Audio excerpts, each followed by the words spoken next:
John chapter 9. As he went along, he saw a man blind from birth. His disciples asked him, "Rabbi, who sinned, this man or his parents, that he was born blind?"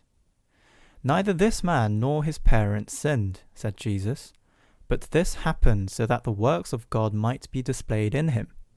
As long as it is day, we must do the works of him who sent me. Night is coming when no one can work.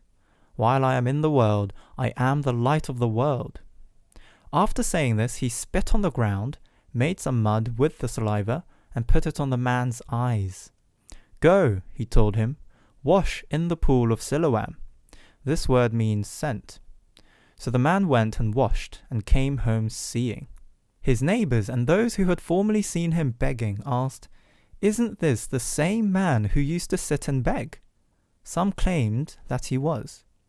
Others said, "No, he only looks like him." But he himself insisted, "I am the man." "How then were your eyes opened?" they asked. He replied, "The man they called Jesus made some mud and put it on my eyes. He told me to go to Siloam and wash. And so I went and washed, and then I could see." "Where is this man?" they asked him. "I don't know," he said. They brought to the Pharisees the man who had been blind. Now the day on which Jesus had made the mud and opened the man's eyes was a Sabbath. Therefore the Pharisees also asked him how he had received his sight. "He put mud on my eyes," the man replied, "and I washed, and now I see."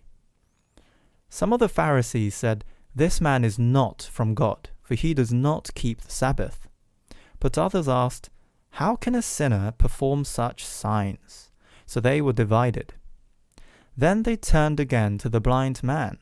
"What have you to say about him? It was your eyes he opened." The man replied, "He is a prophet." They still did not believe that he had been blind and had received his sight until they sent for the man's parents. "Is this your son?" they asked. "Is this the one you say was born blind? How is it that now he can see?" "We know he is our son," the parents answered, "and we know he was born blind, but how he can see now, or who opened his eyes, we don't know. Ask him. He is of age.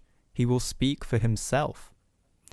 His parents said this because they were afraid of the Jewish leaders, who already had decided that anyone who acknowledged that Jesus was the Messiah would be put out of the synagogue. That was why his parents said, "He is of age. Ask him." A second time they summoned the man who had been blind. "Give glory to God by telling the truth," they said. "We know this man is a sinner." He replied, "Whether he is a sinner or not, I don't know.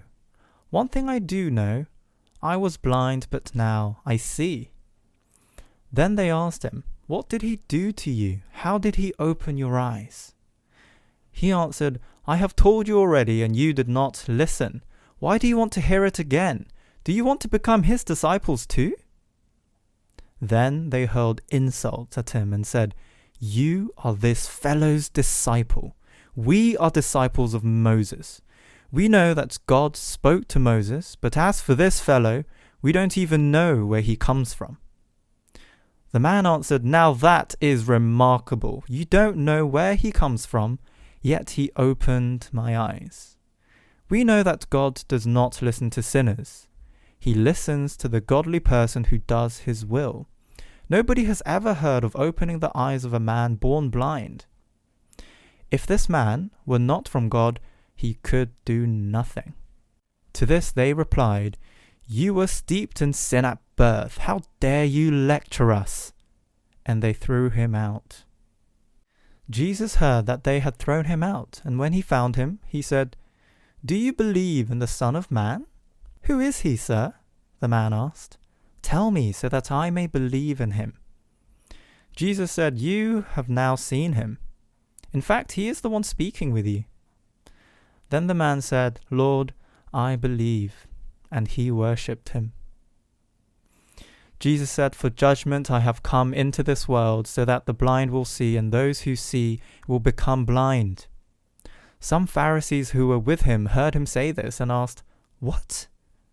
Are we blind too? Jesus said, "If you were blind, you would not be guilty of sin. But now that you claim you can see, your guilt remains."